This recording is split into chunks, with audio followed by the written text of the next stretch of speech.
Saudari-saudara yang terkasih di dalam Tuhan Yesus, marilah kita berdoa. Dalam nama Bapa dan Putra dan Roh Kudus. Amin. Bapa kami yang ada di sorga, dimuliakanlah namamu. Datanglah kerajaan-Mu, dan jadilah kehendak-Mu di atas bumi seperti di dalam sorga. Berilah kami rejeki pada hari ini, dan ampunilah kesalahan kami, seperti kami pun mengampuni yang bersalah kepada kami. Dan janganlah masukkan kami ke dalam pencobaan, tetapi bebaskanlah kami dari yang jahat. Ya Roh Kudus, hadirlah saat ini untuk memimpin dan membimbing kami dalam membaca firman Tuhan Yesus dan merenungkannya, sehingga kami dapat mengerti maknanya dan dapat kami laksanakan dalam hidup kami sehari-hari di tengah masyarakat kami. Pembacaan Injil Lukas pasal 11 ayat 37 sampai dengan ayat 41. Hal bersedekah. Pada suatu ketika, selesai mengajar, Yesus diundang seorang Farisi untuk makan di rumahnya. Maka masuklah ia ke rumah itu, lalu duduk makan. Orang Farisi itu melihat hal itu dan ia heran, karena Yesus tidak mencuci tangannya sebelum makan. Tetapi Tuhan berkata kepadanya, "Kamu orang-orang Farisi, kamu membersihkan bagian luar dari cawan dan pinggan, tetapi bagian dalammu penuh rampasan dan kejahatan. Hai orang-orang bodoh, bukankah Dia yang menjadikan bagian luar? Dia juga yang menjadikan bagian dalam. Akan tetapi, berikanlah isinya sebagai sedekah, dan sesungguhnya semuanya akan menjadi bersih bagimu."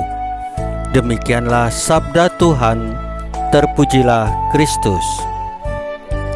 Saudari-saudara yang terkasih di dalam Tuhan Yesus, penampilan itu penting dalam berelasi dengan orang lain, supaya kita dapat diterima dengan baik. Kita berusaha berpakaian bersih dan rapi, bertutur kata yang santun, dan memperhatikan tata krama. Inilah tuntunan dunia jika kita hendak diterima oleh orang-orang sekitar kita. Bagaimana dalam relasi kita dengan Tuhan Yesus? Ada bahaya bagi orang beriman ketika relasi dengan Tuhan Yesus hanya dilihat dari praktek lahiriah saja. Padahal relasi kita dengan Tuhan Yesus harus berangkat dari hati, kemudian praktek keagamaan.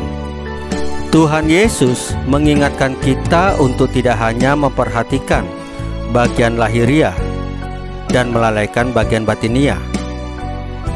Tuhan Yesus menawarkan suatu petunjuk praktis, yaitu bersedekah, untuk membersihkan hati dari niat jahat. Seperti dalam Injil dikatakan, "Tetapi jika engkau memberi sedekah, janganlah diketahui tangan kirimu apa yang diperbuat tangan kananmu." Sedekah yang tulus untuk membantu sesama tentunya akan membersihkan hati. Tetapi sedekah untuk mencari pujian hanya akan mengotori hati. Demikian juga dengan praktek keagamaan lainnya. Apakah praktek keagamaan kita berasal dari hati yang tulus? Jika kita melakukannya hanya demi pujian atau karena kebiasaan, maka sia-sialah kebebasan yang kita terima dari Tuhan Yesus. Kita berdoa, melakukan mati raga, dan beramal karena kita mencintai Tuhan Yesus yang lebih dahulu mencintai kita. Itulah kebebasan kita, anak-anak Allah. Saudari-saudara yang terkasih di dalam Tuhan Yesus, marilah kita berdoa. Ya Tuhan Yesus, murnikanlah hati kami selalu. Semoga kami mampu memberi dengan tulus, tanpa cenderung untuk mengklarifikasi diri kami sendiri.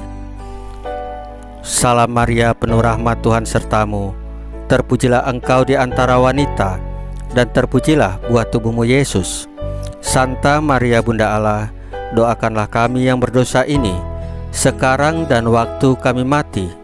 Ya Tuhan Yesus, tambahkanlah iman kami hanya kepadamu saja, karena Engkau adalah Tuhan dan Juru Selamat kami satu-satunya, tidak ada yang lain. Dalam nama Bapa dan Putra dan Roh Kudus. Amin. Saudari-saudara yang terkasih di dalam Tuhan Yesus, bacaan firman dan renungan hari ini sudah selesai. Tuhan Yesus memberkati kita semua.